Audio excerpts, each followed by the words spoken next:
नमस्कार, मैं हूं प्रवीण गौतम। दोस्तों, वीडियो में इस बात का विश्लेषण करेंगे कि राहुल गांधी के जैनजी शब्द का इस्तेमाल करने पर क्यों बवाल कट गया है। और यह बवाल सवाल उठाता है कि क्या भारत में जैनजी शब्द को बैन कर देना चाहिए, अलोकतांत्रिक घोषित कर देना चाहिए, खतरनाक घोषित कर देना चाहिए। क्योंकि हमारे देश के टीवी एंकर और कुछ बीजेपी नेता तो ऐसे ही पगला गए हैं क्योंकि राहुल गांधी ने जैनजी शब्द का इस्तेमाल कर दिया और डायरेक्ट उनका दिमाग नेपाल पहुंच गया। पहले राहुल गांधी की पोस्ट आपको दिखाते हैं, उसके बाद रजत शर्मा ने कैसे अर्थ का अनर्थ निकाला। कांग्रेस प्रवक्ताओं ने रजत शर्मा की पत्रकारिता पर क्या जवाब दिया है। वीडियो जारी करके सुरेंद्र राजपूत ने रजत शर्मा को क्या बोला है, पूरी कहानी आपको बताते हैं। पहले राहुल गांधी ने क्या पोस्ट किया, जहां से इस कहानी की शुरुआत होती है वो आपको बताते हैं। राहुल गांधी ने यह तस्वीर पोस्ट की जो वोट चोरी वाली प्रेस कॉन्फ्रेंस थी राहुल गांधी की, जो वोट डिलीट करने का मुद्दा उठाया था राहुल गांधी ने आलंद विधानसभा क्षेत्र में कर्नाटक के, और दावा किया था कि देश भर में यह पूरा खेल खेला जा रहा है।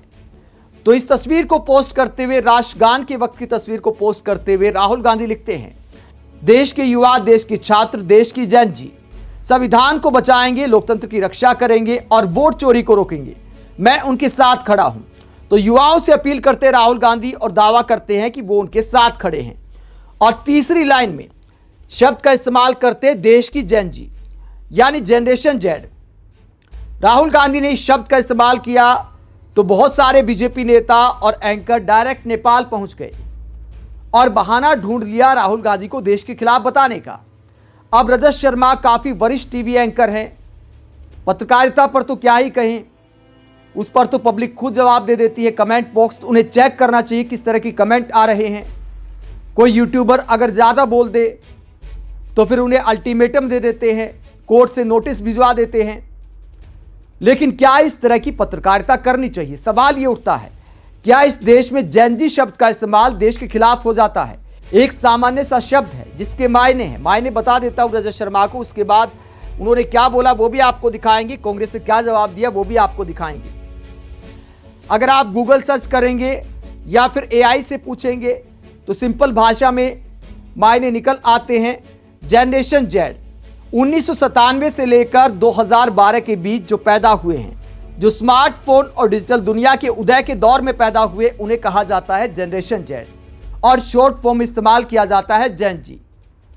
अब इस शब्द का इस्तेमाल राहुल गांधी ने किया तो रजत शर्मा क्या कहते हैं, डायरेक्ट नेपाल पहुंच गए, दिमाग नेपाल पहुंच गया और राहुल गांधी पर भड़ास निकालते हुए एक पूरा एपिसोड बना डालते हैं। और क्या कहते हैं, मैंने कुछ दिन पहले आपसे कहा था कि नेपाल में लगी आग की लपटों में हमारे यहां के कुछ लोगों को कुर्सी की झलक दिखने लगी है।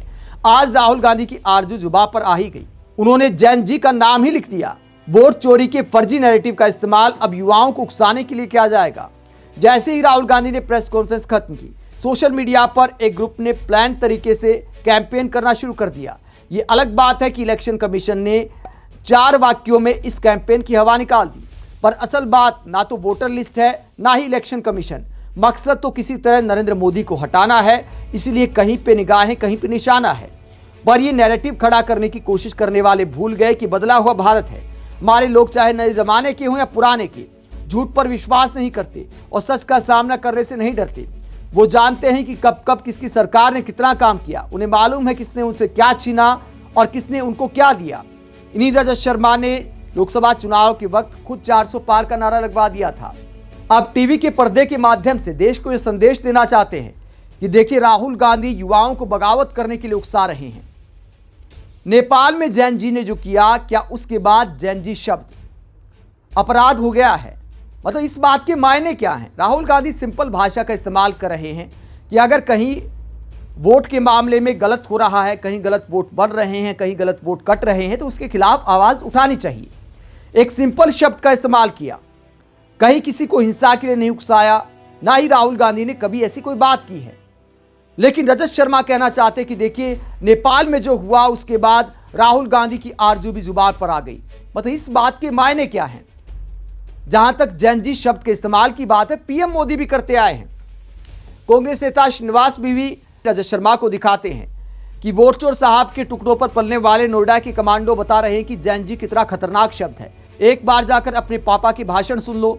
दिक्कत जैनजी से नहीं, तुम सबको अपने भविष्य की है। जब सरकार बदलेगी सारे चोर पकड़े जाएंगे। रजत शर्मा को पीएम मोदी का विक्ट्री स्पीच वाला बयान याद दिलाते हैं श्रीनिवास बीवी, जहां पीएम मोदी ने कहा था कि बीजेपी की गवर्नेंस का जो मॉडल है वो जैन जी को पता चल जाएगा। तो युवा पीढ़ी के लिए पीएम मोदी जब जैन जी इस्तेमाल कर सकते हैं तो राहुल गांधी इस्तेमाल क्यों नहीं कर सकते? क्या नेपाल में जैन जी के तख्ता पलट करने के बाद जैन जी शब्द अलोकतांत्रिक हो गया है? नेपाल और भारत की कैसे तुलना की जा सकती है?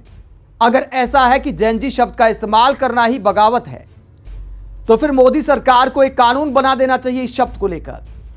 अब कांग्रेस प्रवक्ता रजत शर्मा जैसे एंकरों को क्या जवाब देते हैं, जरा सुनिए। देश का जवान और देश का किसान अपनी नस्ल और अपनी फसल को बचाने के लिए अगर सड़क पर निकल रहा है तो भारतीय जनता पार्टी वालों और उनके समर्थक वर्ग, मीडिया वालों, आपके पेट में क्यों दर्द हो रहा है?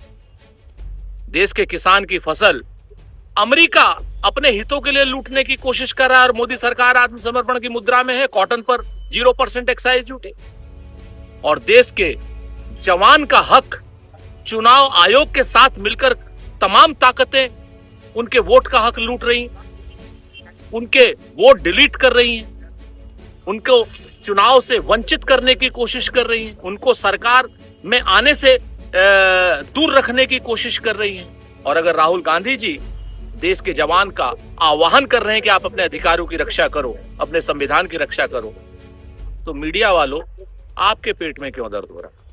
तो सुरेंद्र राजपूत कहते हैं कि अगर युवाओं से आह्वान किया जा रहा है अपने हकों के लिए आवाज उठाने का तो उसमें गलत क्या है? और मीडिया वाले कैसे राहुल गांधी को देश के खिलाफ बता रहे हैं? दोस्तों, ये पूरा नैरेटिव है। कल एक वीडियो और वायरल किया जा रहा था जहां दावा किया जा रहा था बहुत सारे बीजेपी समर्थकों के पेज पर, बहुत सारे बीजेपी नेताओं के पेज पर, बहुत सारे पत्रकारों के पेज पर इसको एडिट करके डाला गया। और क्या दिखाया गया?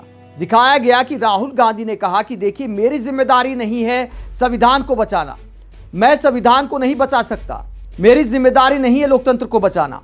आधा अधूरा वीडियो डाला गया था।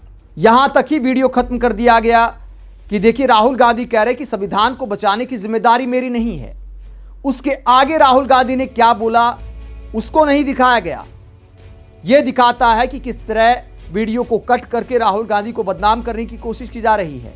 राहुल गांधी पर जो तोहमत लगाई गई कि उन्होंने बोला कि मेरी जिम्मेदारी नहीं है संविधान को बचाना, उनके लिए पूरा वीडियो हम दिखा देते हैं। सुनिए राहुल गांधी ने पूरी बात क्या कही थी।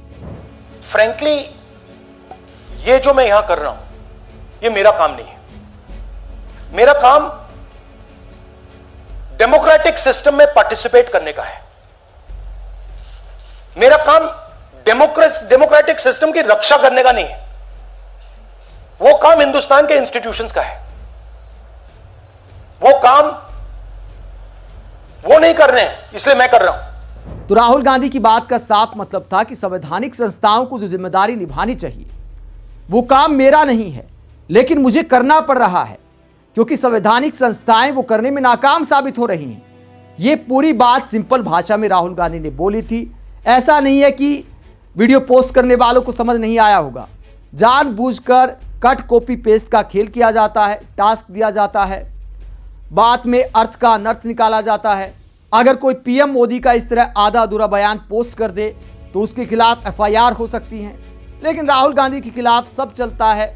सोशल मीडिया से लेकर टीवी मीडिया तक सब राहुल गांधी को मूर्ख साबित करने लग जाते हैं, राहुल गांधी के इरादों पर सवाल उठाने लग जाते हैं, जबकि लॉजिक ये कहता है कि जवाब चुनाव आयोग को देना चाहिए। लॉजिक के साथ देश के सामने सारी बातें रख दें।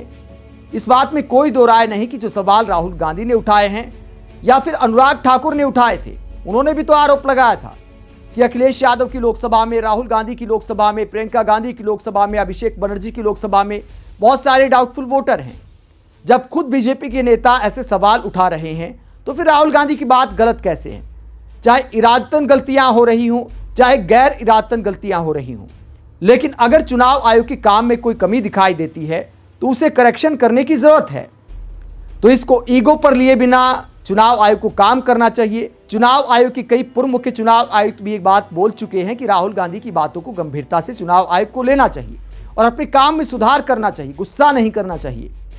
आप इस पूरे मुद्दे पर क्या सोचते हैं जहां राहुल गांधी के जैन जी शब्द इस्तेमाल करने पर हमारे देश के पत्रकार ऐसे बौखला गए हैं? कमेंट बॉक्स में अपनी राय जरूर दें, साथ ही चैनल को सब्सक्राइब भी करें। नमस्कार।